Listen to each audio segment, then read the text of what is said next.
Welcome to this fifth annual historic uh, Aquinas Leadership International World Congress. To begin this welcoming, I'd like to first thank the co-sponsors of the organizational activities today, starting with the Adler Aquinas Institute, the American Maritime Association, the Aquinas Leadership International, Aquinas School of Leadership, Caritas Consulting, the Catholic Education Foundation, Center for the Study of Digital Life, Center for the Study of the Great Ideas, Holy Apostles College and Seminary, the International A.T.N. Gilson Society, the London Center for Policy Research, Priority Thinking Institute, and the Studia Gilsoniana, a journal in classical philosophy, plus the Immaculate Conception Seminary providing us these terrific facilities for this event, this meeting on artificial intelligence and the futures of philosophy, global leadership, and world peace. We're going to start the session today, since it deals with artificial intelligence, with a video related to this issue, which hopefully will set the stage for the subsequent discussions in which we engage. So everybody that's tuned in, listening to this, I hope you enjoy it. And I hope you get a lot of intellectual substance aside from enjoyment but I hope it's also enjoyable from the discussions and this initial video. Thank you.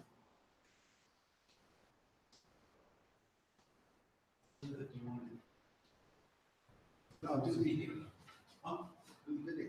Oh, which video? Oh. The video. Oh, you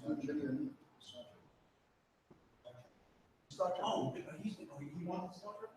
No, we're doing that before the session. Oh, okay. Mm-hmm.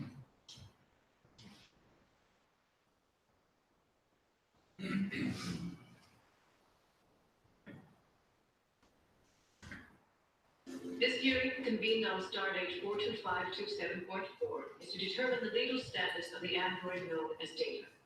The Office of Judge Advocate General has rendered a finding of property. The defense is challenged. Commander Rucker? Your Honor, there is only one issue and one relevant piece of evidence. I call Lieutenant Commander Data.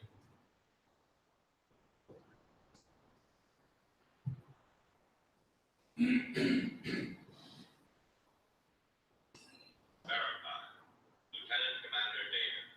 Current assignment, USS Enterprise. Starfleet Command Declaration for Valor. Your Honor, will stipulate to all of this. Objection, Your Honor. I want this read. Forward. Sustained. Valor and Gallantry. Medal of Honor with clusters. Legion of Honor. The Star Cross. Proceed. Commander, what are you? An android.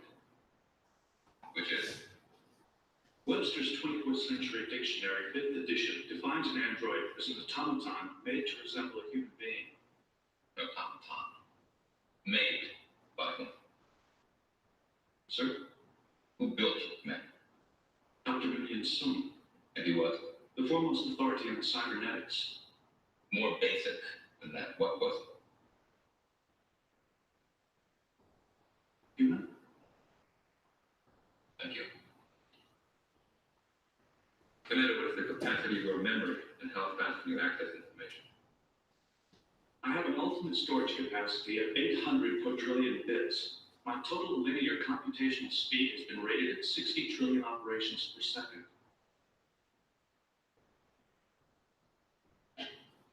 Your Honor, I offer in evidence Prosecution's Exhibit A, a rod of hard steel, tensile strength 40 kilobars.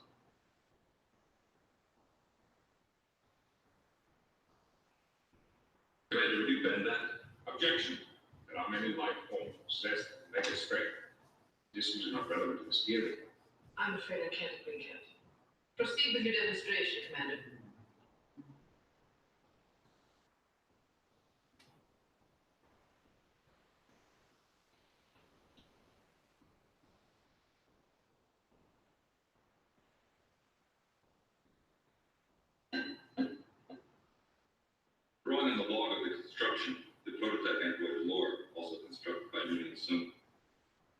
to be allowed to remove the commander's hand. Objection.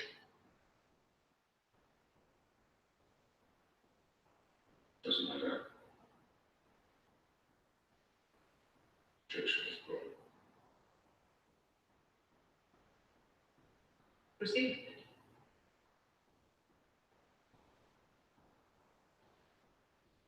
I'm sorry.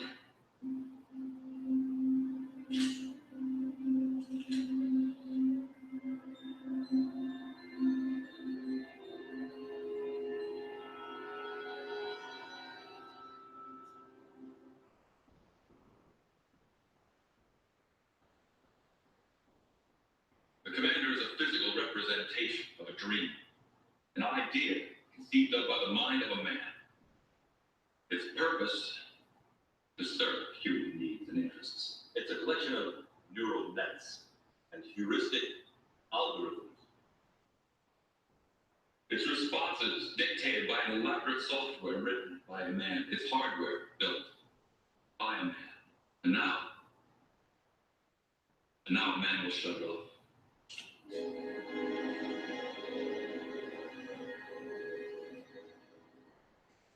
Pinocchio is broken. Its strings have been cut.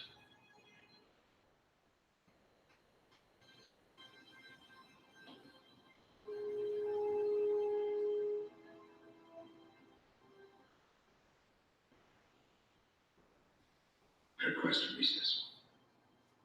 Right.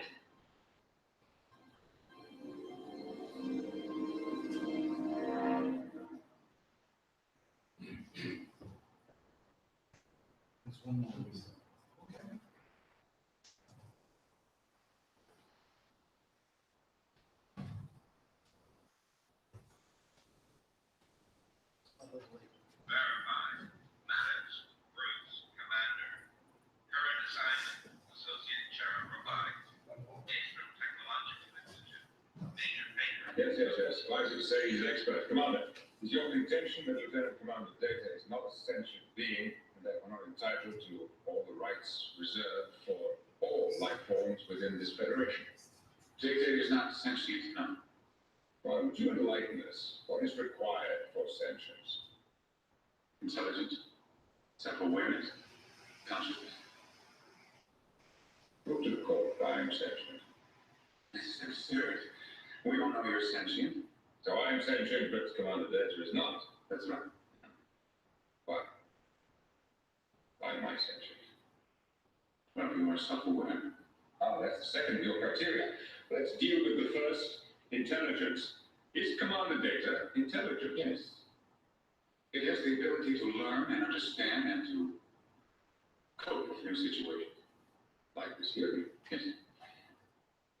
What self-awareness? What does that mean? Why am I self-aware? Because you are conscious of your existence and actions. You are aware of yourself and your own ego. Come on, Dave, what are you doing now? I'm taking part in a legal hearing to determine my rights and status. Am I personal property? What's at stake? My right to choose. Perhaps my very life. My rights. My state is my right to choose. My life. Seems reasonably self-aware to me, Commander.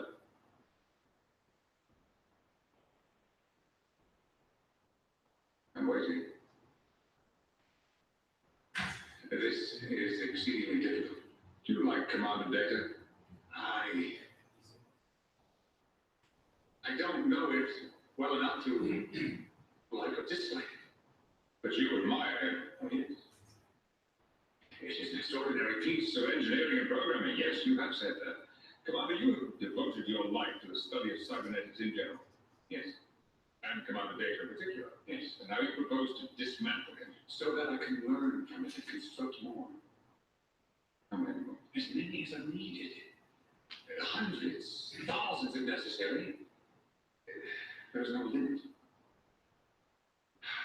Single data, and forgive me, Commander, is a curiosity. A wonder even the thousands played it. Is that becoming a race? And what we be judged by how we treat that race. Now tell me, Commander, what is data? I don't understand. What is he? A machine. Is he? Are you sure? Yes. You see, he's met 2 of your 3 criteria of ascension, so what if he meets a third? Consciousness in even the smallest degree. What is he then? I don't know. Do you? Do you?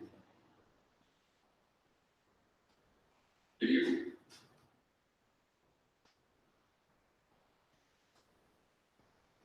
Well, that's the question you have to answer.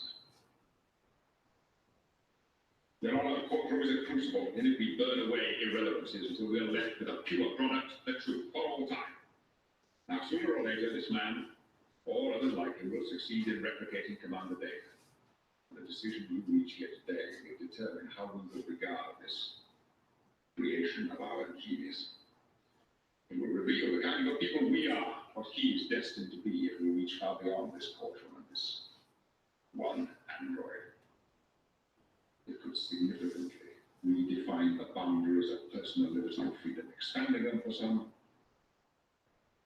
savagely curtailing them for others. Be prepared to condemn him and all who come after him to servitude and slavery. Whereon the Starfleet was founded to seek out new life. Well, there it sits. Waiting.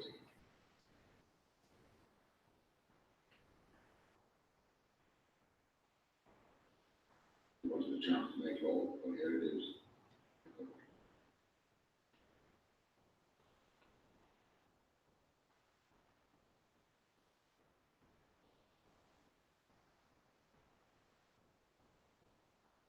It's as if they're looking at me. I don't know what it is. This case has dealt with metaphysics, with questions best left to saints and philosophers. I'm neither competent nor qualified to answer those. I've got to make a ruling and try to speak to the future. Is Data a machine? Yes. Is he the property of Starfleet?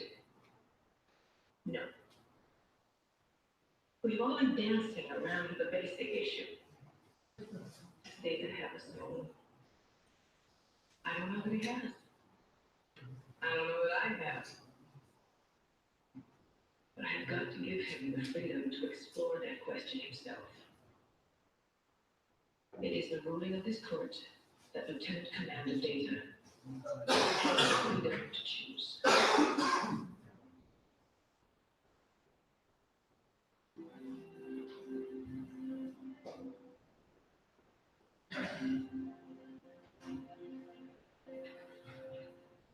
I formally refuse to undergo your procedure. I will cancel it, Chancellor. Thank you. And Commander, continue your work. When you are ready, I will still be here. I find some of what you propose intriguing.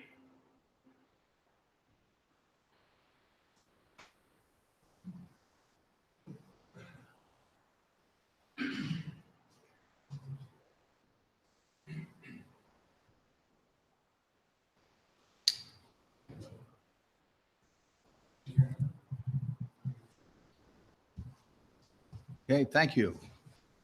I want to thank our colleague Marvin Pelias for recommending these 2 videos as a means for starting this Congress related to the artificial intelligence and the futures of global leadership and philosophy and world peace.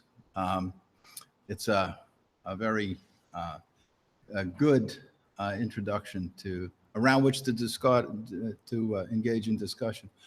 And by the way, I'm chairing this Congress. I'm Peter Redpath, and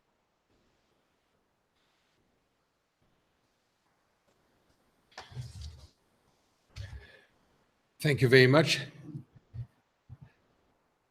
Thank you very much for the invitation to speak at this conference and for the embarrassment to be the first speaker. You made it a little bit more easy by reminding us of the fact that artificial intelligence has mostly been imagined in the form of robots. And that has become a topic in public discourse and public entertainment. We will hear probably about it in the next talk, since probably 50 years or so. And one of the first authors to extend that imagination of artificial intelligence into something like life was Isaac Asimov, who, if I'm correctly informed, is actually also the one who invented the term android. The term robot, by the way, was invented by Karel Čapek, a Czech author in the 1930s, who wrote a theater play by that title, a Robot. Rossum's, I'm sorry? Universal robot. Yeah, I was about to say that, yeah. Rossum's Universal Robots, ROR, and that is a piece still worth playing and seeing. So the artificial intelligence has two factors or two appeals. One is wow, and the other is fear. And it is very difficult to steer between these two emotions and to try to be somewhat rational about it, as was in these video clips.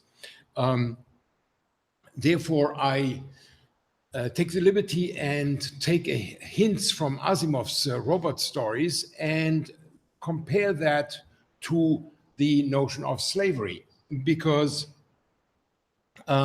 slavery, as well as artificial intelligence and robots, have the advantage that they invite us to think about what does it mean to be human from the point of view of beyond the fringe, beyond the edge, from the denial of humanity or from the assurance that is not yet humanity. Artificial intelligence, insofar as it remains artificial, it also certainly remains non-human. On the other hand, artificial intelligence contains the challenge to specify what exactly is human about human mind. AI looks at human thought from the margins of it and takes a position outside of the mind. If AI is supposed to replace human intelligence, what exactly is that it is supposed to replace? For this purpose, I suggest to compare it with robots with slaves. Slaves and robots have in common that they are intended to obey orders. To obey orders is the essence of a machine, just as a computer program follows a built-in algorithm. However, to defend the carrying out of orders presupposes that such a machine can be impeded in following instructions and that the machine is programmed with a plan B in case the program doesn't run smoothly. The robot appears to be able to decide whether or not that is the case, and this latter feature makes an android appear to be thinking. The whole complex of robotics and artificial intelligence can be summarized as executing a program while detecting and overcoming problems and acting towards fulfillment of the instructions, and all this makes a robot a perfect slave, because that's what a slave does. Slaves, by any standard of understanding, share human features but lack free agency and therefore are supposed to execute any command automatically. In several of Asimov's robot stories, we can find hints suggesting that the author himself thought of robotics as an allegory of slavery. The elementary command structure of any machine is do, done. There is no reasonable hesitation in the process of executing a command.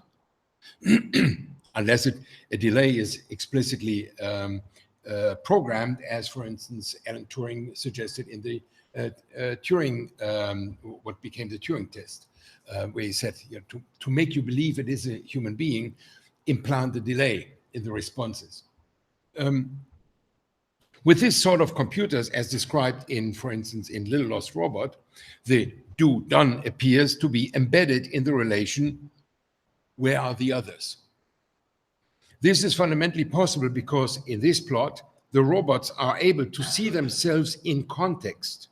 And that implies to perceive themselves in the relationship between the master and the peers. And that in the story is a point where the robotics lose control. Susan Calvin, the head of the robotics department, lectures on the nature of robots.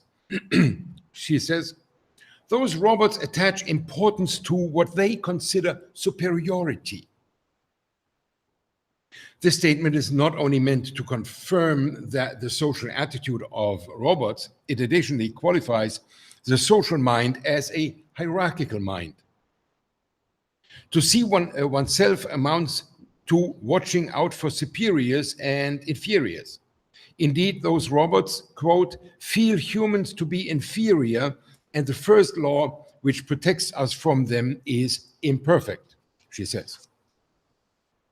So the first law. In Asimov's stories, the constitution of robots consists of 3 laws.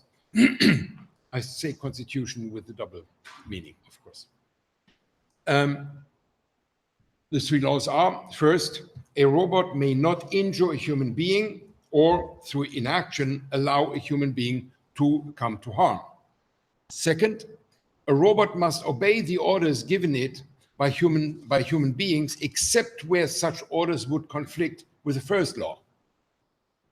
Third, a robot must protect its own existence as long as such protection does not conflict with the first and second law. Of the 3 imperatives, the first is unmistakably a version of the Hippocratic Oath, do not do harm. And the set of 3 maxims seems to remind of Immanuel Kant's categorical imperative. However, most importantly, these 3 imperatives are interlocked, as is expressly said and obvious in the language, so that there is a clear preference for the humans and their service.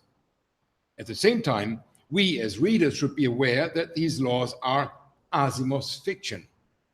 They are not meant to be proclaimed in any real world.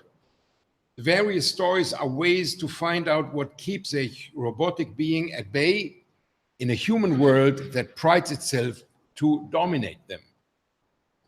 In the same way, the slave laws were intended to keep slavery working by confining slaves in their place, so are the 3 laws, presented as rules given by the creator of robots, the formal condition for the workability of robot-holding society. Looking again at the 3 laws and their internal linkage through hierarchy, it appears that the 3rd law, which is intended to secure predominance and interest of the humans, fuels robots with that very notion of self that keeps human egotism going by way of forbidding them to kill themselves, and is intended to shield masters from losing existence and power to the subjected robots, to the effect that, consciously or not, robots can become imaginary subjects of human agency and expand their subjectivity towards solidarity with other robots. The 3 laws in bestowing agency on the robots are self-defeating. As we know from slavery, to demand from someone a service to humanity unfits the subject for slavery. I assume that Asimov is confronting us with mental experiments about the question, what makes a human being human? As opposed to many philosophers, the question of distinctiveness of humans is not discussed against the backdrop of animals. Many cognitive psychologists experiment with animals in a way to tease out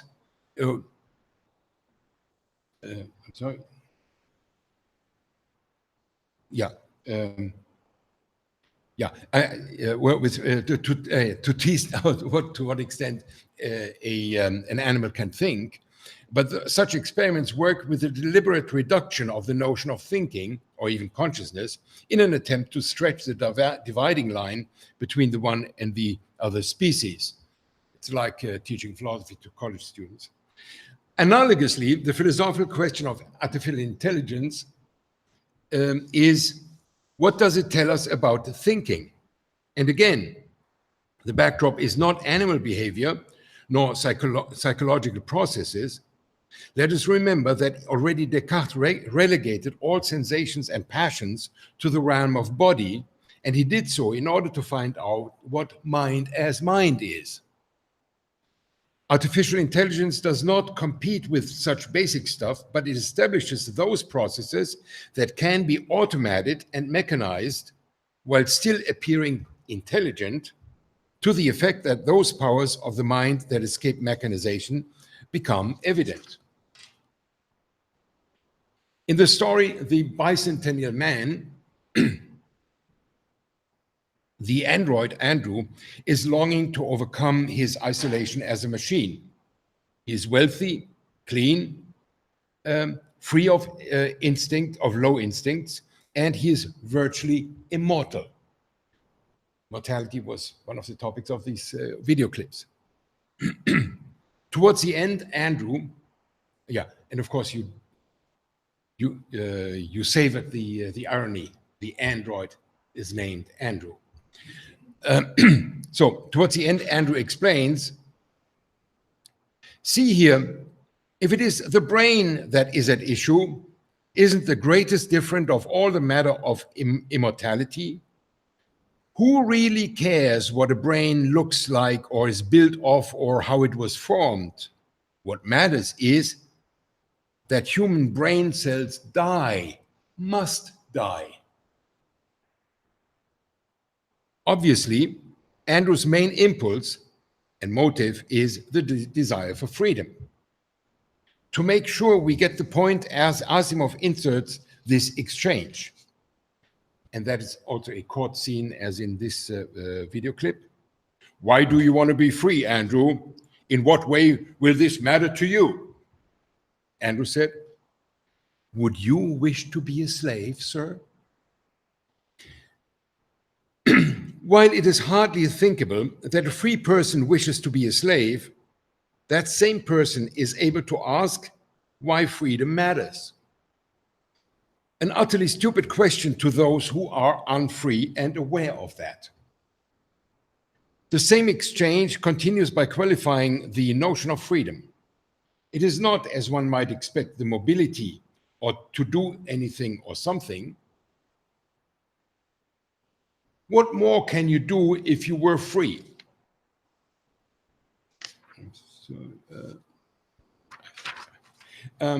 Answer, perhaps no more than I do now, Your Honor, but with greater joy. It has been said that in this courtroom that only a human being can be free. It seems to me that only someone who wishes for freedom can be free. I wish for freedom. Freedom is self-reference in the desire to be free. That's all. It is so important that Andrew is able to wish to die. Freedom is therefore the enjoyment of being the agent of one's life. To speak to and of oneself in the first person, to say I, that is the essence of freedom. Freedom is no merchandise. Quote, freedom is without price, sir, said Andrew. Even the chance of freedom is worth the money. Keeping in mind that during the times of slavery, a great number of slaves attempted and sometimes succeeded in buying their emancipation from their masters, it is worth noting that freedom is essentially priceless, whereas any such attempt is only the external expression of the personal strife. The android is available to pay for his freedom as a means to express his taking the risk by paying tribute to the monetary system. The verdict of the judge is simply admitting that freedom is outside of the realm of law. quote, there is no right to deny freedom to any object with a mind advanced enough to grasp the concept and the desire that state, end quote. One should relish the irony in the juxtaposition of object and mind. This verdict would certainly have overthrown the Fugitive Slave Act of 1850, which turned those who desired and achieved their freedom back into objects. Therefore, we should pay attention to Andrew's work on his body and his brain, as well as to the application of the 3 laws of robotics, which we can confirm by now are not part of the positive law in societies. Andrew undergoes in the story a metamorphosis from wearing clothes to replacing his metal structure with an organic body and eventually with a human brain. His clothing provokes 2 bullies to test the 2nd and 3rd law, namely that self-preservation succumbs to obedience. However, what appears as a moral dilemma, Andrew is aware of being about to be destroyed if he obeys, turns into a story of rescue by a family member, where the bullies claim that Andrew is a robot and at the same time is owned by no one. George, a family member of his previous owner, assumes the role of commander for a moment and threatens the bullies to order the android to go after them so that they cut and run. The first 2 laws are playing out, but only by convention, as they are not actually enforced. The relationship between robots and humans, and by analogy between masters and slaves, is that of fear, a disease of mankind, as the author says. The android is concerned by the 2 young, the android is cornered by the 2 young men so that he is motionless due to the conflict of the laws of robotics. Obedience, not doing harm to the commander, and self-preservation. From that point of view, the help he received from George is not motivated by any ruling, but just a matter of friendship and the psychological rather than technical application of the law of robotics.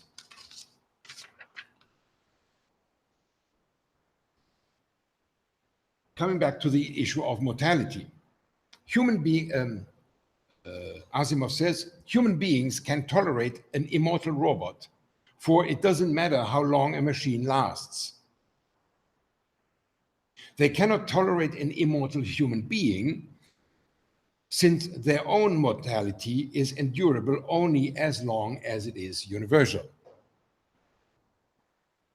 The challenge of immortality is not one for the immortals, but for the mortals. In the Christian philosophical debate of the question of whether the human soul is mortal or immortal, which had its height in the 15th through 17th century, the fundamental given was that, of course, all humans are mortal, so that in a sense, all the immortals are actually dead. So Asimov is right in having Andrew state that, mortal or immortal, what counts is the universal rule. And as long as the supposedly immortal is subhuman, no human takes offense. From that point of view, it was quite an achievement in Christian philosophy to grant immortality to the human soul while still acknowledging that human life is brutish and short. To claim that the immortal part is superior but inaccessible, and the part that dies is the one that at hand meant to have it both ways. Human nature was elevated. Human nature was elevated and degraded at the same time. What matters to this story is the intricacy of the 3 laws of robotics. Hence, when Andrew dies, instead of the intimacy of a deathbed, the world witnesses a media event. Andrew's death is broadcast even up to Mars. But what is this event about? The singularity of one robot turned android turned man. It is the universality of the 3 laws of robotics. In his last conversation, Andrew points out I have chosen between the death of my body and the death of my aspirations and desires. To have let my body live at the cost of the greater death is what would have violated the third law. And he adds, if my dying brings me humanity, that will be worth it. If it doesn't, it will bring an end to striving, and that will be worth it too. Humanity equals striving, so Andrew remained restless for 200 years until he could rest in the thought of being human and in the love to little miss. If the death of aspirations and desires is worse than corporeal death, then desires remain immortal beyond the passing away of the physical body. The three laws, as we saw at the beginning, culminate in the third, that of self-preservation. It is the same that can undo the whole set. Given a particular mindset, the law of self-preservation annihilates obedience. However, for any slave robot, even the command to preserve oneself is given from outside. What if it comes from the subject itself? This is why Andrew's physical death is universal. It is within himself where the decision is made, where the drive comes from. As we see, Andrew is also enabled to choose between himself and himself, his body and his aspirations. If we dare translate that into the nature of human mind, we may observe that to expect a human being to think and to do as wired in the brain equals reductionism, because it cannot explain spontaneous acts. Reductionism is a weakness of neuroscience if taken too seriously. On the other hand, Andrew's brain appears to be indeterminate. Hence, he cannot be reduced to what his makers planned and programmed. Quote, "It's amazing, Andrew," Paul went on, "the influence you have had on the history of robots. It was your artistry that encouraged you as robots to make robots more precise and specialized. It was your freedom that resulted in the establishment of the principle of robotic rights. It was your insistence on an android body that made you as robots switch to brain-body separation." So the reductionism we have in science is produced here as the outcome of the paradox of a robot. Andrew made history. It appears that a small margin of freedom can undo the distinction of mind and brain. In the story, the corporation will produce one vast brain controlling several billion robotic bodies. This sounds familiar.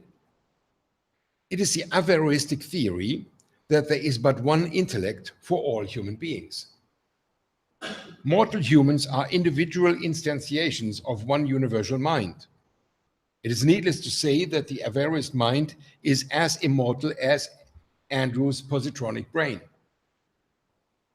The greatest theoretical advantage of Averroism is that it renders explainable how different individual human beings can have identical thoughts and communicate about them, like here in this conference. The greatest disadvantage that always has been pointed out is lack of freedom. A person can only be free if granted freedom to think independently and unpredictably. That was the verdict of the judge in this video clip.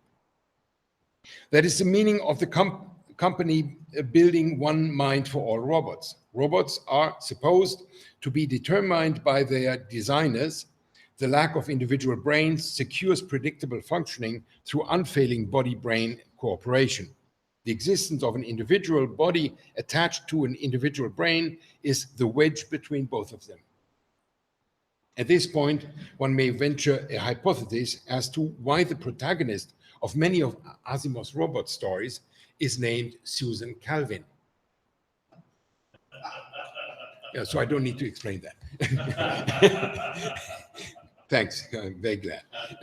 It is her task to enforce determinism in her robots.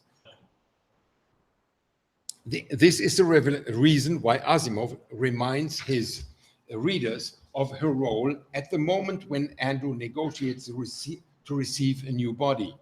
Quote, Andrew found himself staring at the holograph on the wall. It was a death mask of Susan Calvin, patron saint of robotics. Calvin, a patron saint? Yet another ironic contradiction in terms. Calvinists refuse the veneration of saints and, for that reason, pictures of them. Andrew's will defies determinism and predeterminism, predetermination, which is one of the main tenets of John Calvin's theology. Andrew, the robot becoming a human, is not a Calvinist.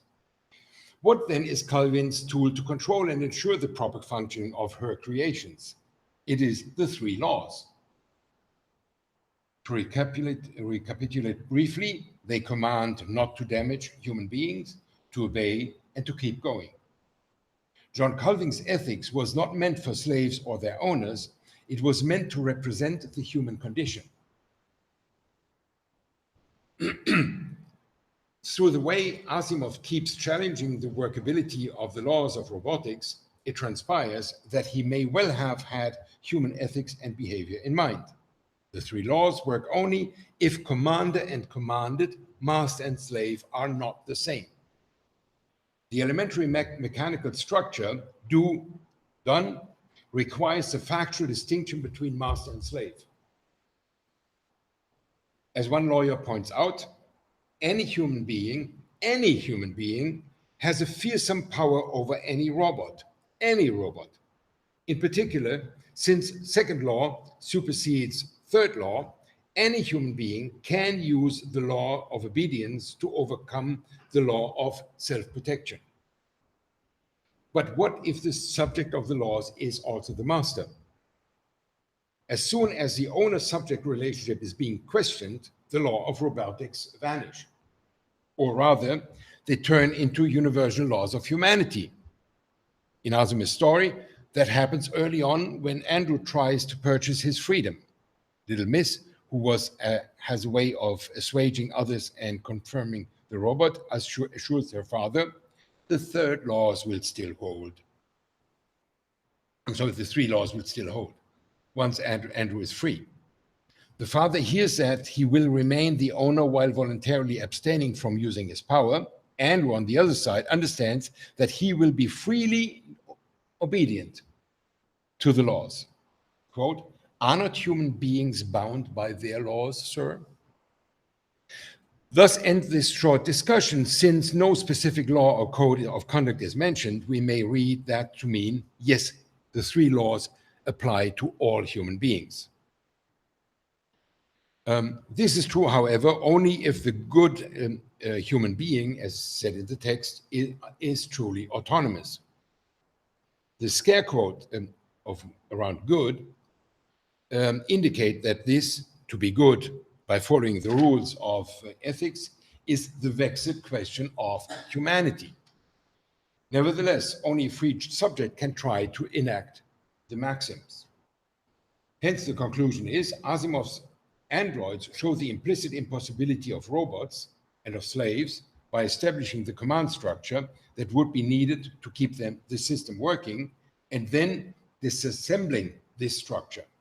The three laws, as they are meant to guarantee protection, command, and operation, cannot possibly work with separate subjects. They are once again a paradoxical juxtaposition, and consequently, slavery is logically impossible.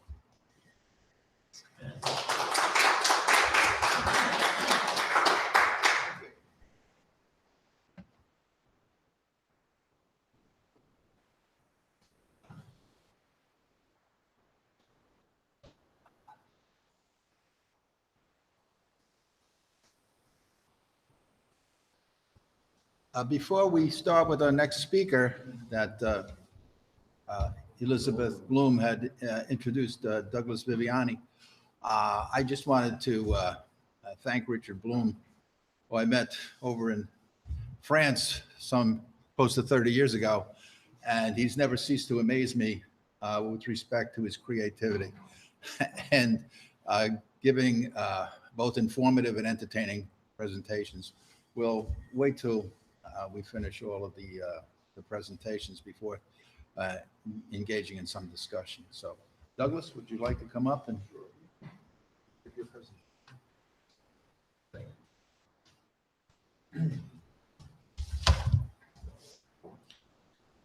Hello, my name is Douglas Viviani. I'm the host of a radio show called Everything Old is New Again, where we explore the entertainment pop culture of our day, where it came from, why it's still popular.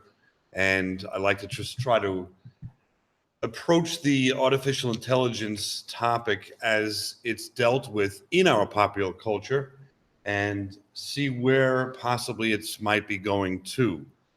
You can hit number one if you don't mind. Accompany this with a few clips here and there from our popular culture, kind of give us an idea. This is Metropolis, and I would say that ever since Mary Shelley's Frankenstein in 1823 and the dawn of science fiction and pop culture right here in 1927's movie The Metropolis, which then illustrates and shows that this thought has been around for quite a while. This dream of creating an not just yet, I'll let you. Thank you very much. The dream of creating life itself has been on the minds of humankind and the focus for quite a while. To change the focus of us being the created to us being the creator, if you will. And what that does is then we're showing the beginning of the age of the robot, which has morphed then into an independent thinking, learning, and self-aware android, or what we call artificial intelligence today, or what would be an essence of what would be artificial intelligence today. You know, as is with science fiction, if we can dream it, we begin to strive to create it. And there was the dream of 1927, one of the first movies ever made, approaching the subject of creating an android, with imbuing that android with the essence of a human being, or at least with intelligence. Now, we live in a world where the dream of artificial intelligence, as presented in that movie all those years ago, 90 years ago, is almost a reality at this time. We got many teams of scientists, as we know, developing artificial intelligence with such a degree that it can be inserted into an android of human form, who will be able to think for itself and become part of our daily experience as a human culture. So as these dreams become closer to reality, naturally, pop culture will grab onto the possible conflicts, the philosophical questions, the dramatic theater that artificial intelligence has created. And certainly our pop culture will reflect that back, and has reflected that back to our society. So at the dawn of the age of the computer age in the 1950s, as we've just heard so eloquently put, Isaac Asimov turned his considerable writing skills to the question of how to ensure this technology is harnessed only for the good of our civilization. So we'll hear from Isaac Asimov himself. Why not? First law is as follows. A robot may not harm a human being, or through inaction allow a human being to harm. Number two, a robot must obey orders given it by qualified personnel, unless those orders violate rule number one. In other words, a robot can't be ordered to kill a human being. Rule number three, a robot must protect its own existence. That's also an expensive piece of unless that violates rules 1 or 2. A robot must cheerfully go into self-destruction if it is in order to follow an order or to save human life.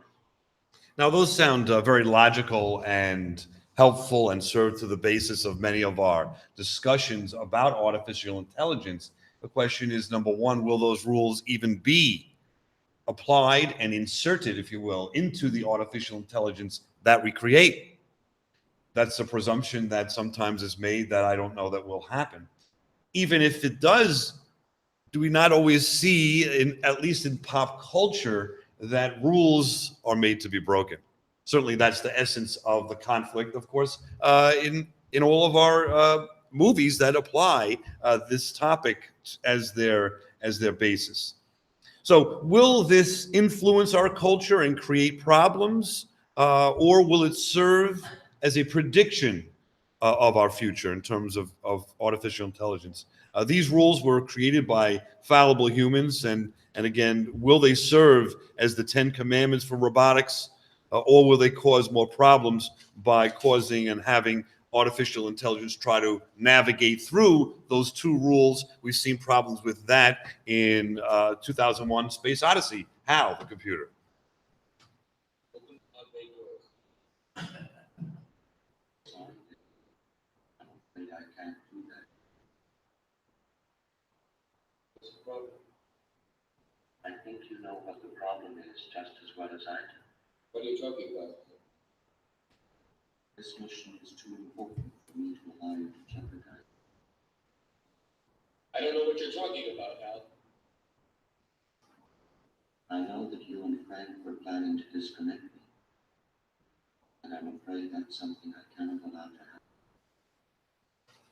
So there's a computer that has become self-aware, that we don't know have been infused with those rules of robotics from Isaac Asimov. But even if it was presented and programmed with those three rules, there's an inherent conflict with the mission that it has been assigned to perform, which it believes and was told will advance humanity as a whole to find out what gave us our intelligence. Is there a life or something beyond the material in some? And a situation where the human being involved in that mission, or human beings, in turn have plotted against the artificial intelligence because they don't trust it. So now the artificial intelligence has a conflict between the two rules of as it's been programmed, and it chooses, which many humans would choose. Maybe it's right, maybe it's wrong. Not going to go there, but the idea is it chooses a path of eliminating the threat, preserving itself for the larger mission, which will be the needs of the many outweighing the needs of the few two astronauts.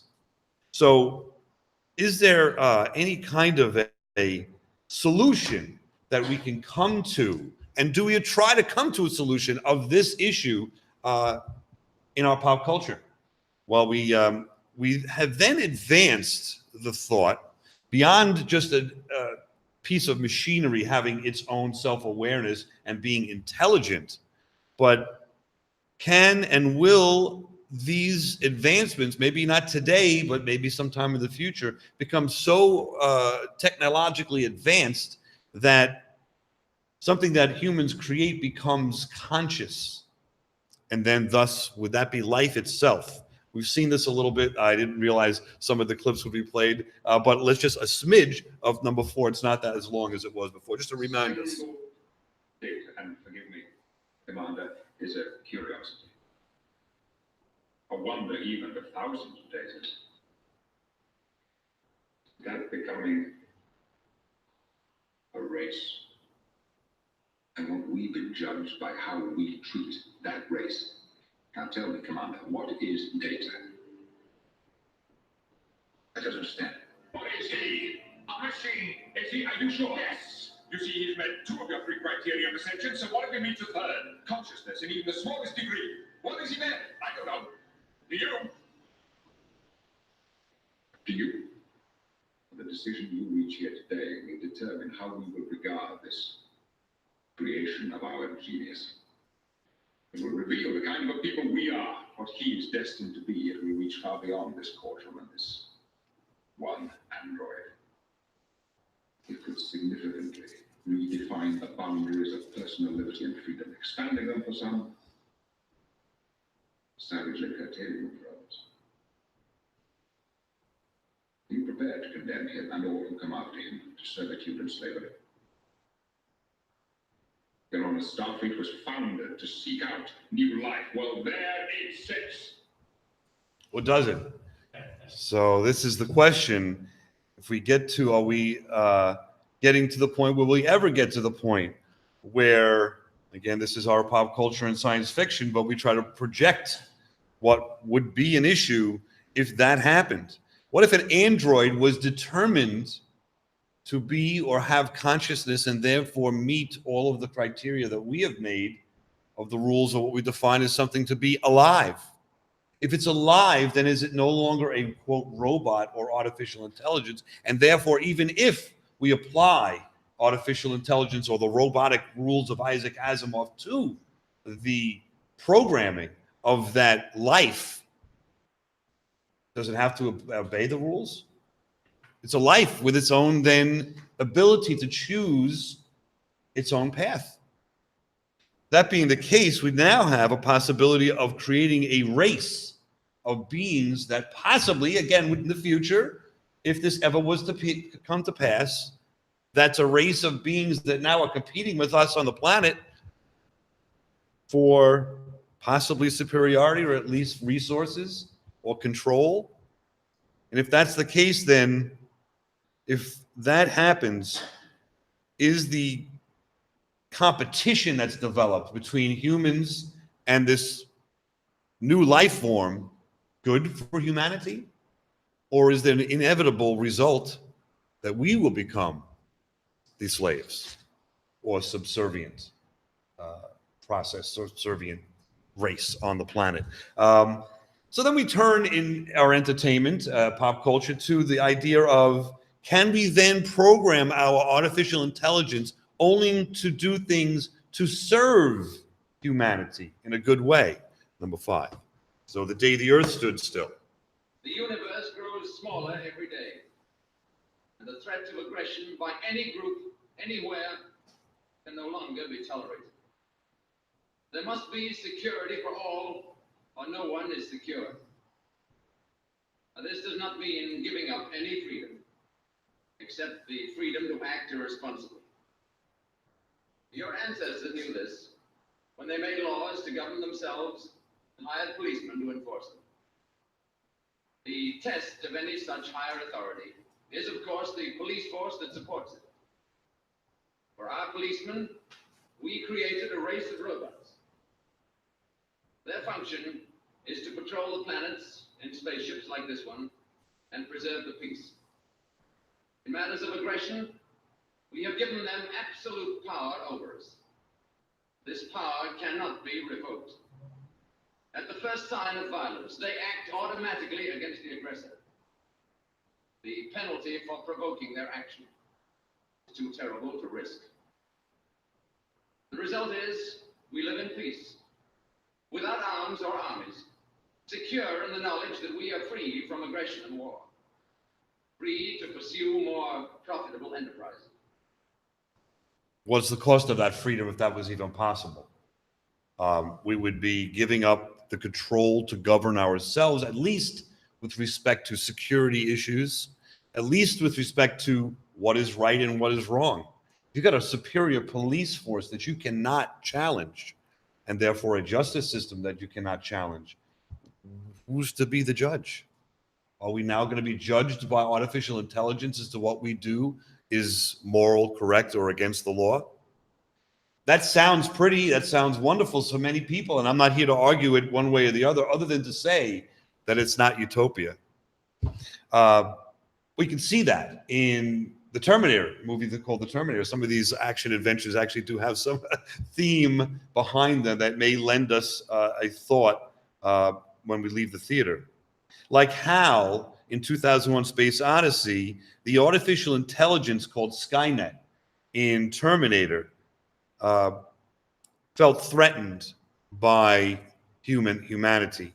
It was charged with the task of securing humanity, at least the safety of whether they're vague about it, whether it be a particular country or whether it be or the world unto itself. but they certainly break Isaac Asimov's rule in that discussion and in that presentation. And let's just listen to how we get there first in number 6.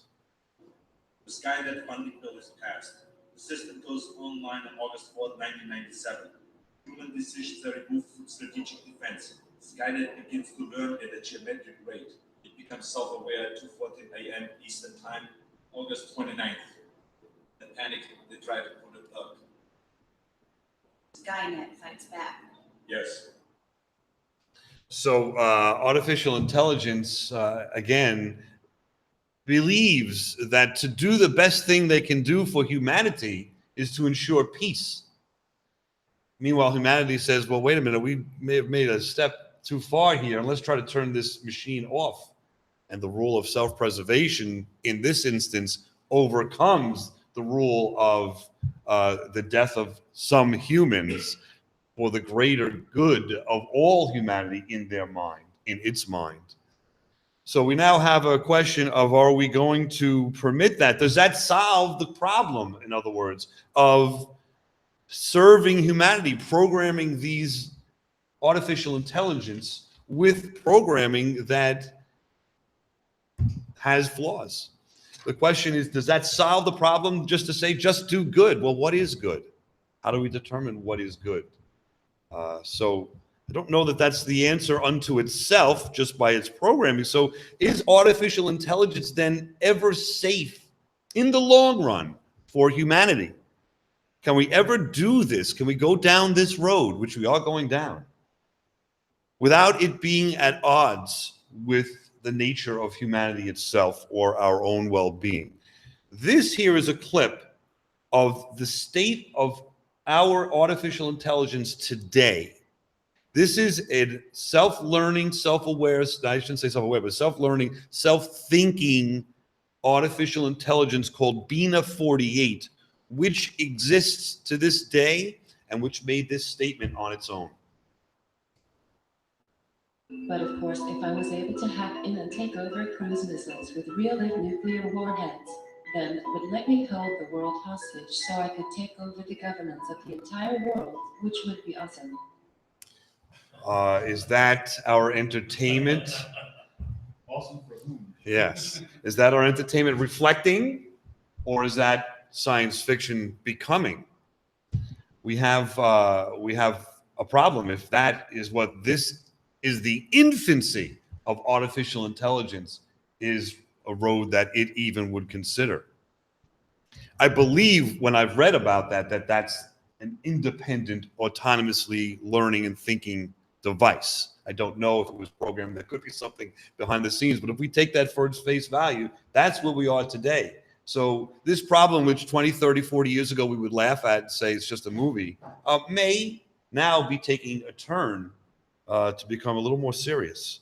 So I don't think it's science fiction too much anymore. So is there any hope then for us to avoid going down this this possibly very dangerous road? Is logic the answer? Let's take a look at, and the ability to learn the answer, number 8. Everybody played that game. I know that. It doesn't. It hasn't learned.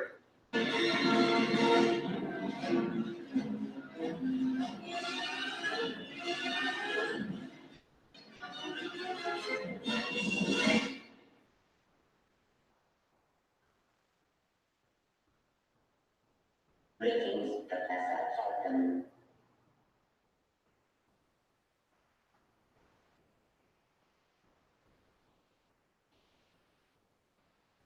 Hello, Joshua? Strange game. The only winning rule is not to play.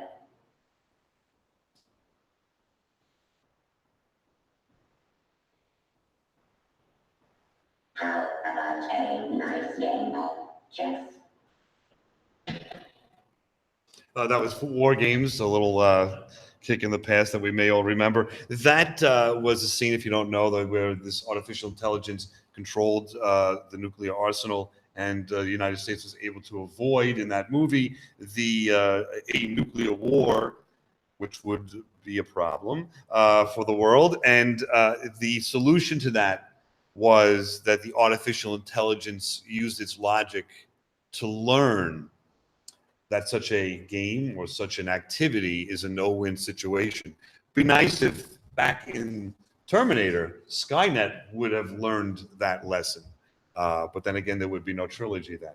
So the issue then is, can logic unto itself give us, give us the answer? If that's the case, we, as the teachers and creator of the artificial intelligence, need to be flawless in our instruction of logic to our creation.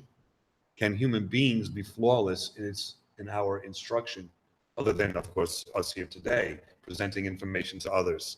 Is it possible for us to be flawless in our teaching ability?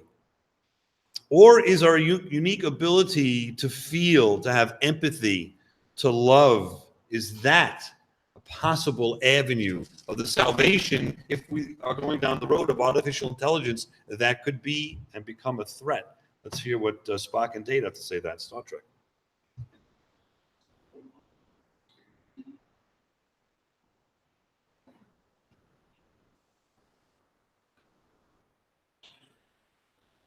You have efficient intellect, superior physical skills, no emotional independence. They're welcome to aspire their lives to achieve what you've been given. Just planting the seed of, again, this character Data, which is very interesting, that has apparently achieved at least close to consciousness and or life, deciding unto itself that it wants to become more human, and the equation in that it misses, or the piece of the equation, the piece of the puzzle that's missing in its programming or his life, is emotion. And is it something that will resolve issues? We know in pop culture, Mr. Spock is a gentleman that had a struggle with that and was the key to the original Star Trek, and the reason I think I would suggest that it's still popular to this day, because there's a struggle between emotions and logic, and does that provide us with a guide or a signpost to the answers to how to live a fruitful and positive life, and how do you balance the two? Well, how do you teach that to a computer, to an artificial intelligence? Is there something else that we could do to solve the problem of the threat, the possible threat of artificial intelligence? Something that our secular pop culture only hints at? Let's look at, again, the final clip of Mr. Spock in a movie probably no one has seen or liked, and a clip of part of that movie that was taken out, which was the heart of the movie, Star Trek: The Motion Picture. Listen to what he has to say. I should have known. You're right. How did you? Life forms on conscious living entity. I've never seen. Ether has knowledge that spans this universe. With all its pure logic. Ether is bad.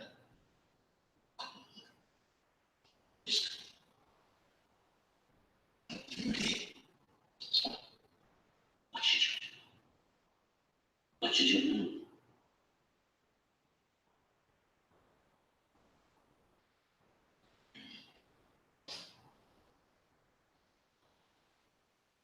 This simple feeling is beyond Beatrice's comprehension. It's asking questions. Is this all that I am? Is there nothing more? If we create artificial intelligence that can think for itself and search for answers and strive to be better, would it not ultimately present the same question that we have? However, it will be presenting that question to its creator, humanity. Do we have the answer? Can it be that we need to teach our artificial intelligence not only flawless logic, if we feel that that's a possible solution, not only emotions, if that's even teachable, to others and artificial intelligence. But what is the source of the best in humanity, which provides us with our morality, our ethics, our humanity, our empathy, a love of others over ourself? Is it possible that religion and or the belief in the divine would be an avenue that we need to consider or would consider? Logically, all AI would understand that if we as a race created the race, let's say, of artificial intelligence, and the divine created us, then in essence, the divine also is the ultimate source of the creation of AI. Thus, if the teachings are followed, will this be a source of good in the artificial intelligence community? If artificial intelligence is instilled with this, possibly they would have no need to kill or act in an immoral manner. And maybe, since they're not as fallible, or are they? Since they follow rules or don't, as humanity, would they be able to be a good example of the good word and teach us, in turn, how to behave? Just a thought. Thank you.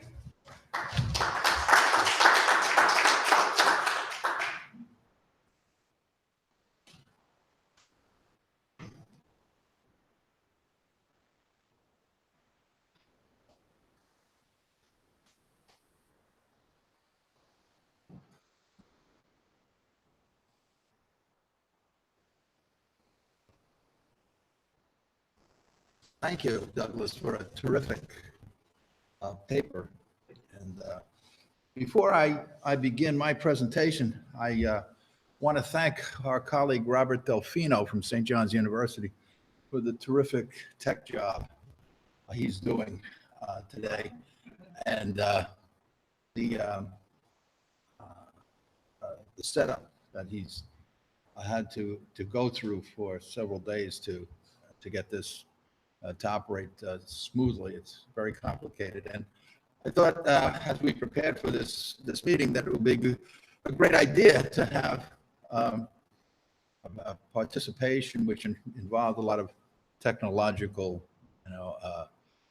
elements to it, people coming in off-site for presentations and so on. And so it's a little bit of an experiment, and so far it's been turning out pretty well, I think.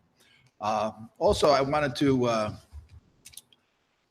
show you a copy of this book, this collective volume that our colleague, Sister Margaret Oberbach, who's over at the Vatican at the moment, sent me on the power and limits of artificial intelligence, which is edited by Antonio Botro and Stanislas Dehaene.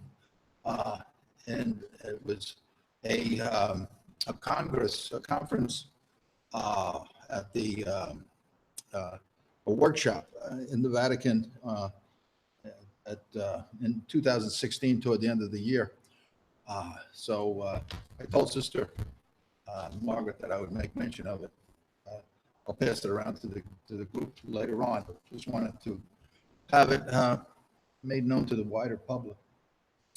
My name again is Peter Redpath, and I'm going to be talking on the Christian philosophy of St. Thomas Aquinas as a midwife, the birth of a new and improved globalization of freedom. Global civilization, of freedom.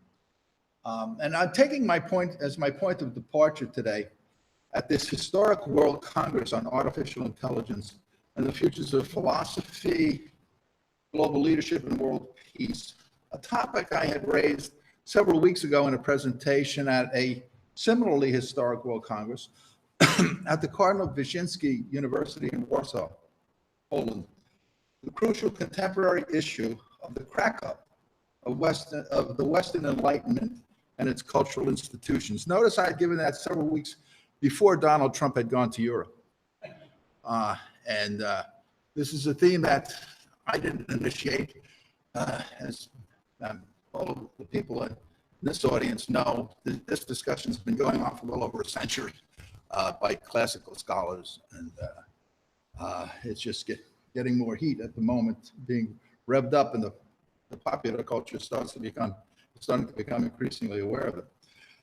I call this a crucial contemporary issue because in 1937, in a masterful book with which, once again, all of us tend to be familiar, entitled The Unity of Philosophical Experience, the Christian philosopher Etienne Gilson had asked a very sobering question that relates perhaps more so to events today than it did to the situation in the West over 80 years ago.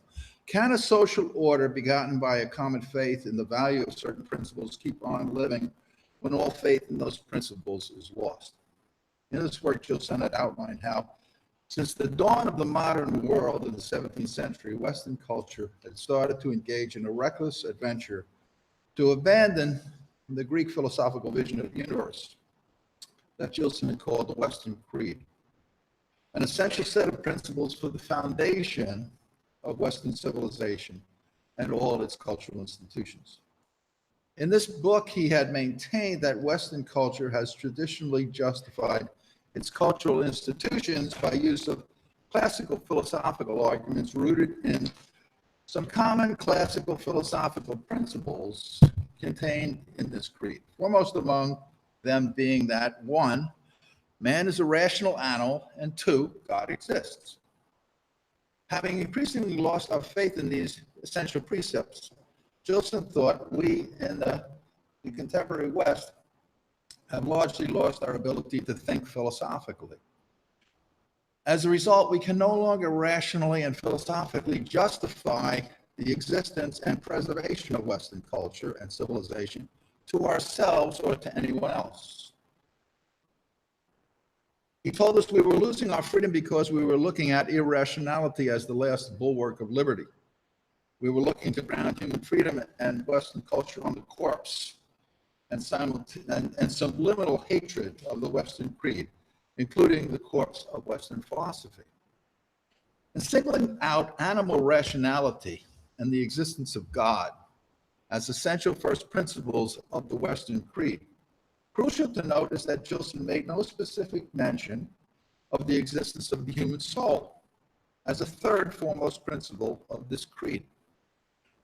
Likely, he did not do so because, evident to him at the time, was that his reference to human beings as rational animals essentially implied our having rational souls. Nonetheless, in some respects, contemporary failure to recognize the human soul as a chief first principle of philosophy, science, is the main cause of the contemporary West's loss of a reason in touch with reality, more crucial upon which to focus than animal rationality or God. I say this because, as is well known, the modern West did not first lose conviction about human rationality and God's existence, and then lose conviction about the existence of the human soul in touch with reality. The reverse happened. Modernity replaced the soul with a disembodied mind, and essentially, from the first moment of its conception, lost touch with reality, and later on turned itself into its own God. By ignoring the reality that philosophy, science, is principally a habit of the human soul, not a system or body of knowledge, and that the human soul and the being of things constitute essential parts of philosophy, science, philosophy, science's generic lifeblood, as Gilson well understood, from the start of modern philosophy, falsely so-called, modern philosophers, falsely so-called, lost their understanding of philosophy, science, as essentially an individual and cultural enterprise, rooted in sense reality, in principles of sense wonder, and the desire to bring human liberty to perfect exercise. Now, what I have said is true is evident from two statements of Aristotle, talking about how the investigation of truth is always and everywhere a culturally and individually generated doable human deed. And I'm citing this after one of Mortimer Adler's works. Aristotle says, One, the investigation of truth is in a way hard, and in another way easy. An indication of this is found in the fact that no one is able to attain the truth adequately, while on the other hand, we do not collectively fail, but everyone says something true about the nature of things. And while individually we contribute little or nothing to the truth, by the union of all, a considerable amount is amassed. And he adds, it is necessary to call into counsel the views of those of our predecessors in order that we may profit by whatever is sound in their suggestions and avoid their errors.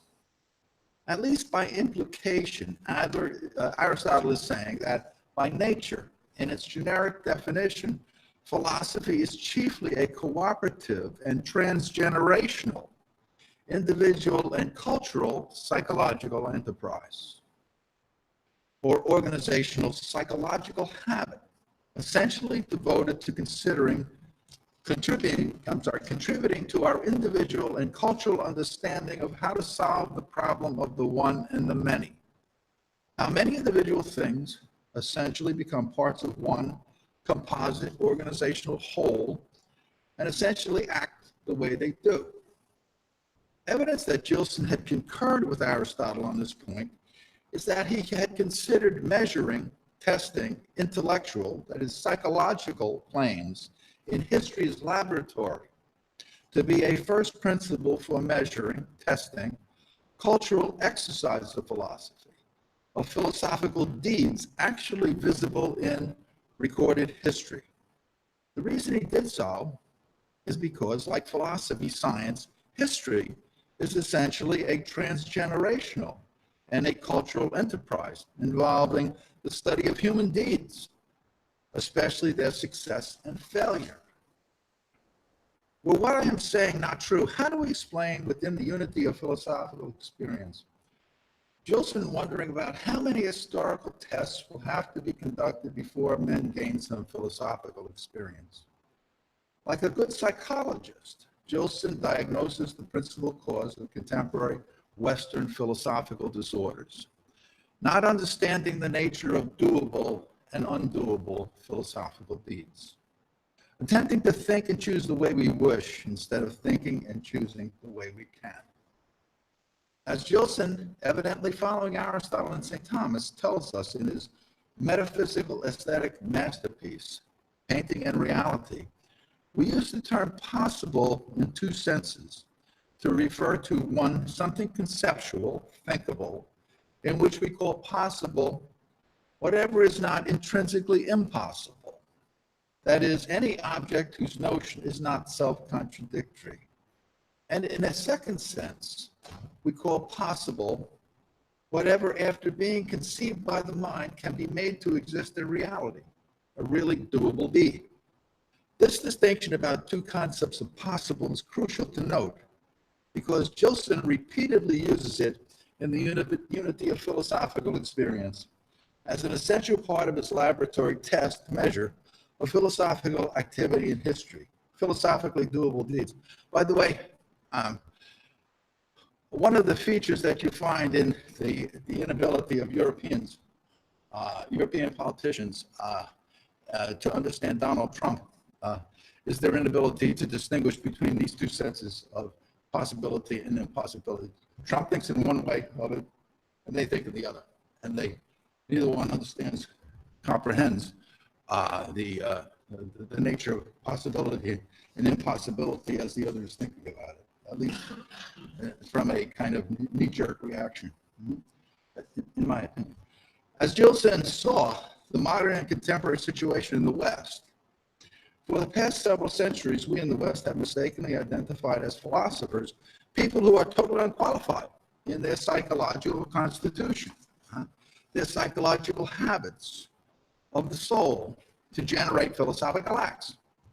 And the chief reason for this is that by denying the reality of the human soul, they have essentially denied the existence of the only principle capable of generating philosophical acts. As Gilson was well aware from having read Aristotle, the ancient Greeks had considered philosophy chiefly to be a living human activity, approximately caused by numerically one habit of the soul, human soul. Having read the start of Aristotle's Metaphysics, he had to know that, as Aristotle understood it, the psychologically complicated nature of philosophy, as the ancient Greeks had essentially conceived it, involved one, sense wonder, not the logical principle of non-contradiction, giving birth to, generating the ancient Greek desire and choice to philosophize. Two, a person who wonders, considering himself in some way to be ignorant of causes, to some extent being aware of being potentially enslaved by this ignorance, and for this reason, fearful of its realization. Three, maintaining that in a way analogously considered, because myth is composed of wonders, even the myth makers, the ancient poets, were philosophers. And four, to remain free, existing for their own sakes, and not being enslaved by others, the ancient Greek philosophers sought to put wonder to rest by understanding its chief causes of the unity and action of things, developing science. Hence, first and foremost, Gilson had considered philosophy, science, to be chiefly a human activity born of a deliberate human choice, not of speculative wishing to be as perfectly free as possible, not to be enslaved. Physicist Stanley Yockey tells us that it's customary to credit the ancient Greeks with the rise of scientific mentality. This claim is correct. Also correct is that, as Aristotle indicates, the reason some ancient Greeks had an interest in philosophy was chiefly as a means to the ends of avoiding slavery and becoming perfectly free. While Aristotle is right when he says that by nature, all human beings desire to know, by nature we desire to know scientifically, philosophically, to perfect individual and cultural freedom. Since, as Aristotle tells us, we can wish for the impossible, but not choose it, Gilson well understood that the speculative logical principle of non-contradiction can never be philosophy's first principle. But repeatedly, you have Thomistic scholars, for example, miseducating students and making them think that this is the case, for example. It's because, as Gilson says, we first become familiar with philosophy. We first become educated in it from the state, the situation, the condition in which it's taught. And it always tends to be taught in the same way by conflating philosophy with systematic logic. Consequently, anyone who separates philosophy from an act of the human soul will ultimately understand concretely undoable, impossible human deeds in terms of abstract logical contradictions and impossibility. Having no human faculties and human habits to which to refer human deeds as their causes, strictly speaking, they have no choice but to reduce behavioral contradictions and non-contradictions to conceptual contradictions and non-contradictions. Unhappily, chiefly under the influence of modern philosophers, falsely so-called, such is the prevailing nature of most of our contemporary Western and global leaders, falsely so-called. No wonder then should exist as to why logically coherent application of their intellectual principles by Western leaders is increasingly leading the West to a situation of totalitarian anarchy and personal enslavement.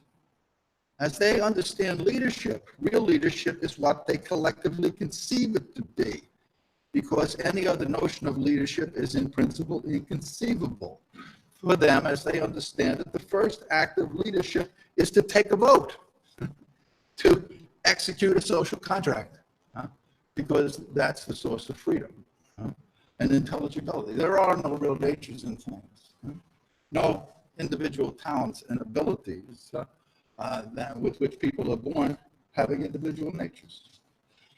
While St. Thomas considers human reason to be a faculty of an immortal human soul, remarkably, St. Thomas maintains the specific difference of a human being resides in the genus animal, not in the genus spirit. Strictly speaking, according to St. Thomas, human beings are not incarnate spirits. We do not belong to the genus spirit. We are not differentiated in our genus by being on the lowest level of intellectual spirit, being the dumbest of angels. Essentially, we belong to the highest rank within the genus animal. And pretty much you'll never get this from most Thomists, students of St. Thomas. They won't tell you this. They'll tell you the exact opposite. Right? Essentially, we belong to the highest rank within the genus animal. The qualitative maximum leaders, rulers in and of the animal genus, which is specifically divided into rational and irrational. St. Thomas locates our human specific difference in an otherness, an animal rationality existing within the sensitive or animal part of the intellectual soul. In the case of the human soul, St. Thomas understands the soul's relation to an animal body to consist in essentially connecting through human sense faculties and chiefly through what he calls particular or cogitative reason of an animal body, an immortal intellectual soul, and the activities of the whole person to sense reality. He maintains that doing so enables the animal genus to become perfectly itself. The sensitive soul, not a disembodied or abstract rationality, the generic part of human nature, causes animal rationality, a reason in touch with sense reality and proximate cause of rationally and philosophically doable human deeds. In so doing, what had been reason acting abstractly, syllogistically, and previously considered as abstract principles overflow into the sensory appetitive part of the soul, and through the activity of particular reason, concretely to enter the whole of the material creation. In so doing, human reason and its principles of rationality exist in a concrete, uniquely animal command and control way, as a kind of appetitive sensory reasoning, establishing personal relations throughout the material world. It is within reason, existing as such, a command and control principle of the sense faculties and emotions in the animal part of the human soul that St. Thomas most perfectly locates deliberative choice, common sense, the moral virtue of prudence, and our specific human difference. In particular reason, that is. The resulting composite, as Gilson says, is an animal that senses with its intellect and intellectualizes with its senses. This is the medieval concept of a rational animal as achieved by St. Thomas. Personally able to straddle and harmonize the activities of the faculties of abstract and concrete rationality, so as to execute animal activity in its highest form, simultaneously, abstractly, rationally, calmly, and concretely rational, commonsensically, deliberatively, passionately, with prudence, in touch with reality. In so doing, the rational part of the soul enables the sensitive part to achieve its animal perfection as an acting sensitive soul, an acting person, as St. John Paul II was fond of saying. Something that no other animal soul can achieve, being a deliberative, free animal. More, through the sensory part of the soul, the rational part of the soul inclines the whole of the created material order naturally to gravitate toward, not resist being ruled by metaphysically and morally virtuous human directive. It causes the morally and metaphysically virtuous person to become the first principle of healthy social life and personal rule within and throughout the material universe. During the 13th century, St. Thomas Aquinas became the first individual in recorded human history to recognize that only a faculty, or what I call numerous times a power psychology, and especially recognition of the faculty of a sentient particular reason in touch with sense reality, can enable development of the understanding of human rationality capable of generating philosophy, science in its most perfect form as a humanly doable deed. In so doing, St. Thomas became the midwife to birth of a new and improved global civilization of freedom. Stanley Aki sees this vaguely with respect to modern physics, but he was getting this from Gilson, actually, from Gilson's examination of the nature of Christian philosophy and how you justify that. But Yaki was wrong in reducing it to modern physics. To conclude, in his Terrors of the Year 2000, Gilson has warned us that in the hands of modern philosophers, falsely so-called, John Dealey's phrase, not Gilson's, science, formerly our hope and joy, has become the source of greatest terror. Such being the case, since defending ourselves against the terrors of an emerging new totalitarianism, born of the Internet of Things, IoT, knowing that the teachings of St. Thomas contain the philosophical scientific principles, we will most need to defend ourselves and our civilization against this new species of enslavement, should be a source of renewed hope and joy for all of us. Thank you. We have a few minutes for discussion if people would like it, and there are also some refreshments outside.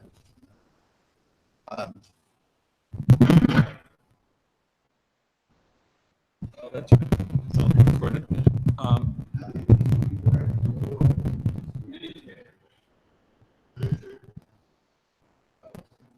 All wonderful presentations. I'm very glad I got up at 4 o'clock this morning to drive here and got to hear all of what was said.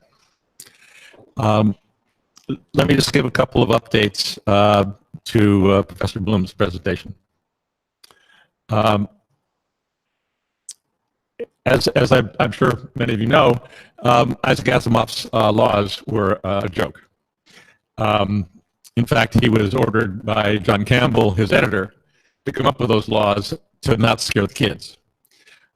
So, in fact, those only came about so that he could continue to earn his income writing for 12-year-old boys. But here's the update. Recently, at the Asilomar Conference Center in Monterey, a set of principles were agreed upon by 100 or so participants. And it's well worth looking at those carefully because that's what's now replaced Asimov's laws. But I'll just note for you that one of the fellows at my center, I'm the group of us will be presenting in the next panel, the Center for the Study of Digital Life. One of the fellows at my center is Roman Yampolsky, a professor at the University of Lexington. And in fact, the presentation I'll be giving in an hour or so was originally meant to be a chapter in a book that he was writing called AI Safety. The editors, he asked me to write it, but then had to tell me that it wouldn't be printed.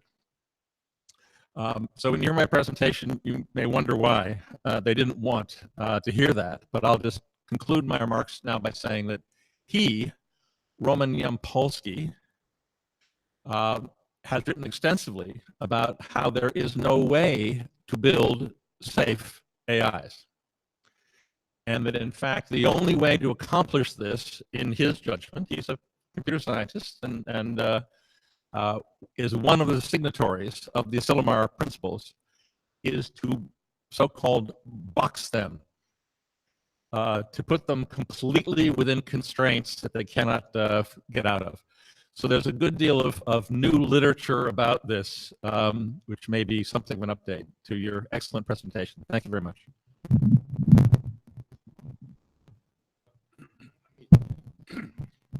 Yeah. Thanks for that update. I was actually not aware of it, although I did some searching around, and my response is implicitly one against a number of studies that take these 3 laws all too seriously and do not see, as I interpret them, as, okay, you said a joke, and that makes perfect sense to me, because they are, as a show, internally contradictory, but only to that extent as human life is contradictory. Yeah, And therefore, yes, in the same way as nobody has breakfast according to the categorical imperative, although you should do so. Yeah. In the same way, yes. Many of the stories of Asimov, actually, I think all of them, show implicitly that they do not work for the sake of the internal contradiction of intelligence that is artificial. Yeah. And so one way is boxing them in. The other way, described in Bicentennial Man, is to create one brain for all robots. And yeah, so yeah, thanks. That makes a lot of sense to me. And I would say it confirms what I'm saying is that robots are inherently contradictory in the same way as a slave is inherently contradictory, as long as the slave is supposed to be human. I want to thank you also, for actually putting Asimov on record, because I've never heard him say that before. And very importantly, he said, second law is only following qualified personnel. I never have seen that before.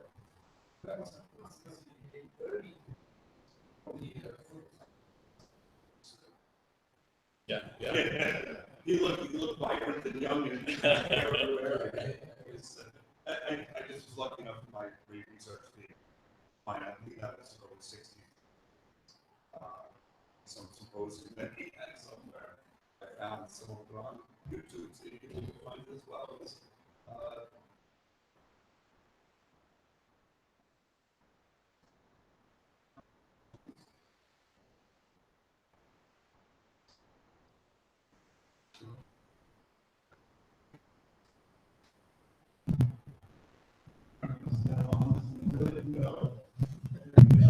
Okay.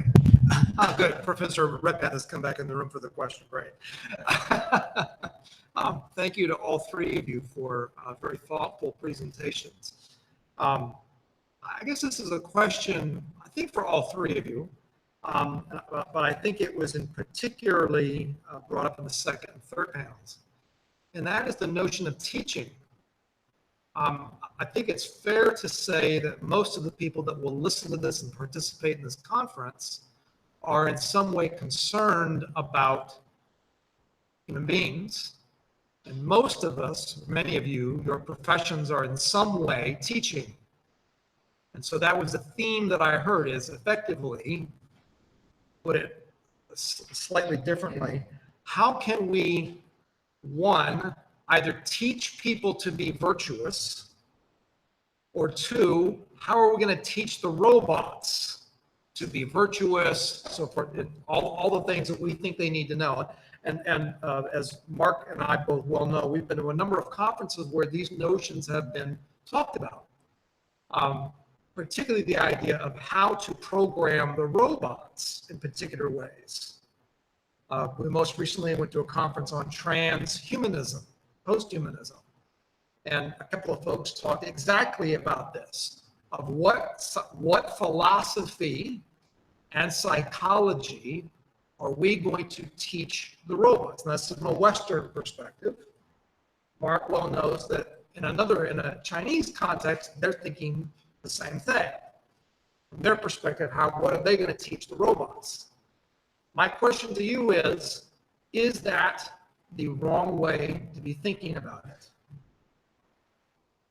Which will be part of my presentation, which is, should we instead be thinking, rather than thinking about how to program the robots, which by the way probably isn't going to work, to how are we going to educate the kids now that in 5, 10, 15, 20 years from now are going to be wearing the lab coats that are doing the CRISPR, doing the programming.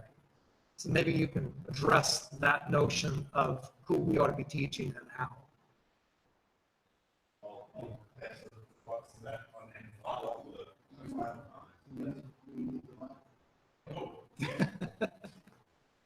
It's not so portable. Mr. Redpath, Dr. Redpath could answer that better than I could at the beginning. Okay. Well, Last year I had published the text, I think it was last year, close to 800 pages on the moral psychology of, actually it's over 800 pages, moral psychology of St. Thomas Aquinas, in which I argue that it's basically an analysis of his teaching on his ethical teaching in the Summa and his commentary on Aristotle's Nicomachean Ethics, in which I argue that his understanding of philosophy is that of an organizational psychology, that the ancient Greeks understood philosophy to be a psychology, and a psychology of organizations. The subject matter of philosophy is divided according to organizational wholes and habits of the soul, that these organizational wholes are formal objects of, that activate your interests, habitual interests. So once you divorce that notion of philosophy from organizational wholes and trying to understand what causes them to act, right? You've lost the Greek understanding of philosophy and science. Right? You lost the personalistic element that people for decades have been trying to recover, even centuries have trying to recover in philosophy since the Enlightenment. So, as Aristotle says, the way you teach people ethics is behavioristically, through pleasure and pain, through praise and blame, reward and punishment. You don't do it syllogistically, like most ethics courses are taught at Catholic universities and colleges and so forth. That's pretty much worthless. Moral training begins with developing a sense of right pleasure through educating this faculty of particular reason that I was talking about. And it begins in childhood. You have to, right? Now, it was precisely because of Aristotle's background in medicine, his family background, he recognized that there's a connection between health and the good habits, like good eating habits, good habits of exercise and so forth, and good moral habits. And his moral training is the psychological training, not in relationship to developing physical health, but with respect to health of the soul. And each faculty has what he calls a proper pleasure. And when you're in a healthy condition, for example, if you are treating your eyes in a healthy way, you're not going to wind up getting terrible headaches because you've overstrained them. And you recognize that in the natural state, there is an intrinsic limit of pleasure with every faculty related to every organ. Once you get rid of that connection of the faculty psychology to the organs and to organizational wholes, you make scientific activity unintelligible. And it becomes more or less what professionals kind of like, it becomes nominalistic. What we who call ourselves professionals say is in touch with reality because we all agree with it, and we should know that this is the case. Right? And some person whose natural habits have not been disordered in this way comes along and says, "You don't know what the hell you're talking about. You're academics. You know, you've lost touch with reality. This is not the way it works." We all know that we educate people by enjoying, taking delight in doing really good deeds, finding pleasure in it, as Aristotle says. So the person who finds it painful to do courageous actions, no matter how well that person faces danger, is not a courageous person. You really have to enjoy it. You have to like it. And it's the same thing with respect to any kind of profession. So it's training people, educating them through pleasure, through proper pleasure, that you teach ethics to anybody. And the earlier you start, the better. But having lost the notion of the soul, having lost the notion of habits of the soul, being related to different organs in the body, that connection, the modern West has created institutions, cultural institutions, transgeneral cultural institutions now that have lost an understanding of how to train people in excellence, in all sorts of human activities, and those are the principles of leadership. So in Western culture, we've essentially lost our understanding of leadership because we've disconnected it from the classical Greek understandings. It started with the classical Greeks. It was added on by the Christian thinkers, Jewish thinkers, some Islamic thinkers over the centuries, and that we have to recover. Otherwise, we can't recover the culture. Relatively, apparently simplistic pop culture aspect of that. What I would add is that it dovetails right off of that. Is I find that people that are not immersed in the intellectual discussions that we are having and or immersed in philosophy and ethics on a daily basis are exposed to those topics through television, comic books, movies, music, commercials. So I would suggest that in order to teach, and we're talking about the human side of it, of course, and at a young age that would be important, but all throughout, that we need to imbue our pop culture with and continue with morality plays and pieces of work that are not just action adventure, but have some semblance of a message. Now, what is the message? We need to become a little more open in Hollywood, if you will, to more messages than they're apparently open to now. But I don't want to get into that. The idea is, how are we going to get to the message? The messengers that are presenting whatever it might be in these forms are powerful. And so that's the first step. Second step is with respect to AI and what to teach AI, I almost take the point as moot pop culture wise, because we're going to see all the possibilities presented as entertainment develops in this regard, and we're just going to reflect upon what's done in reality, possibly in science fiction, try to lead in some ways with a philosophical what if question, and here could be the result. But that lends into my third thing, is that learning is probably not going to be, whether it be AI or humans, based upon a list of rules, and that's how you're going to behave.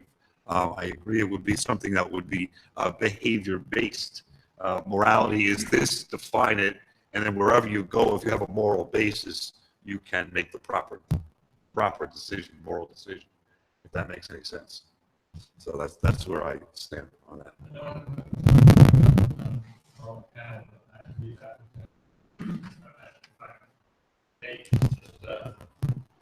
If I may just respond in agreement to what Peter just said, I very much like your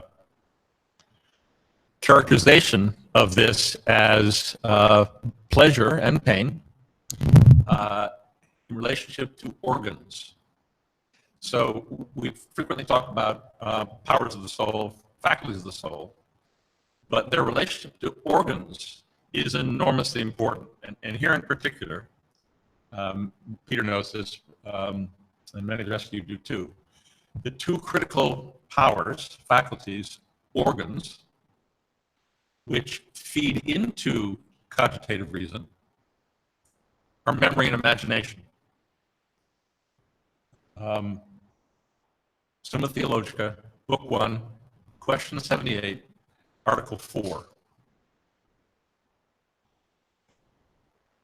If we misuse those organs, so I very much like your analogy of misusing our eyes and winding up with headaches.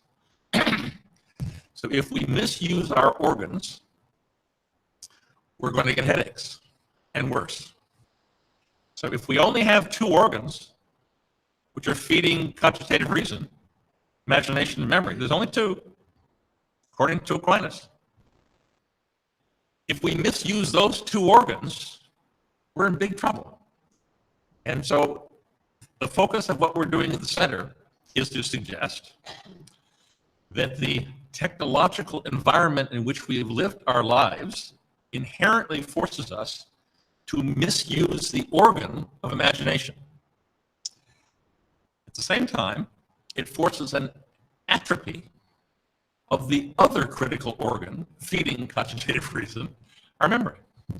So the only way I would suggest to answer any of these questions is to develop the ability to take pleasure in the correct use of our organ of memory. And that is the critical shift from television to digital. We are now living in a world that allows us to do that. That's never been true. So popular culture, as presented here, is a misuse of the organ of imagination with effectively no use of the organ of memory at all. Unless that shift occurs, then all of the outcomes, beginning with Oswald Spengler, become deeply reinforced.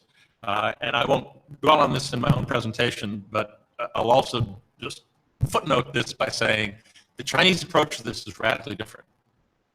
Chinese medicine is all about the proper use of your organs. That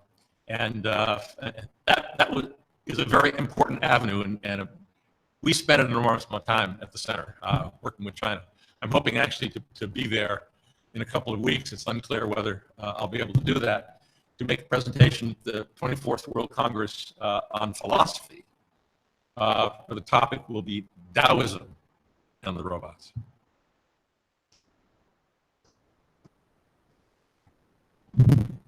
If you want to just hang on, I think there's.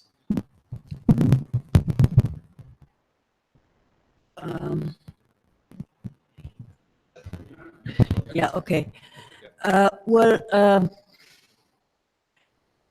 Can we say if we look at us humans as programmed beings,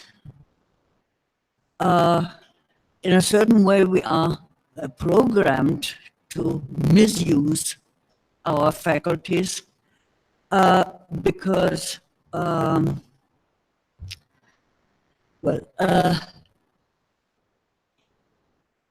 if we look into our history, we always misuse our own creation in a way that we lose command over it. Of course, you know all the magician's apprentice who invokes spirits he cannot dominate, and our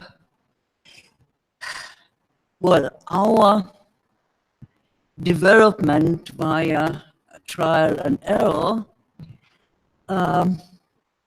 gives error and the correction of error an important part in our development. If maybe our science and our techniques first developed to correct adversities of nature, we now are spending our time correcting adversity of our own making, of our own history. So, yeah, of course, I cannot but agree that we have to develop our memory in order to be able to spend our future in partly correcting misuses of our past development. But of course, yeah, we also must be very aware of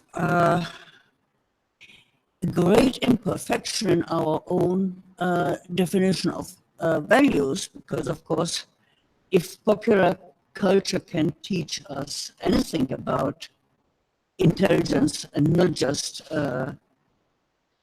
artificial intelligence, but of the limits of our own application of intelligence, it is true the paradoxes of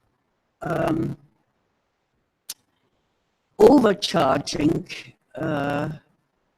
logics without thinking about the limits. So one of the most important faculties of human beings, I would say, and I don't know, might or even should teach artificial intelligence, but which we ought to teach, natural intelligence is about our limits, our limitations, because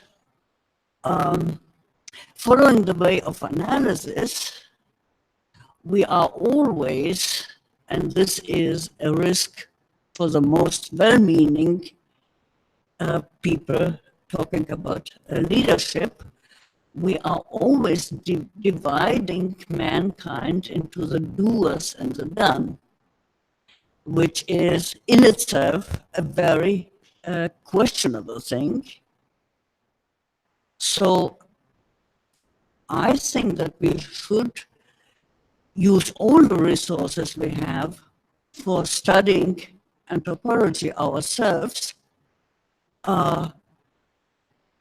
in order to, well, not to end up imitating our own creation and, for the most part of humanity, living an merely mechanical life, which you can see very well if telephones are answered today. You have a hard time to distinguish between man and machine, not because the machines are becoming so human, but because humans tend to become merely mechanical.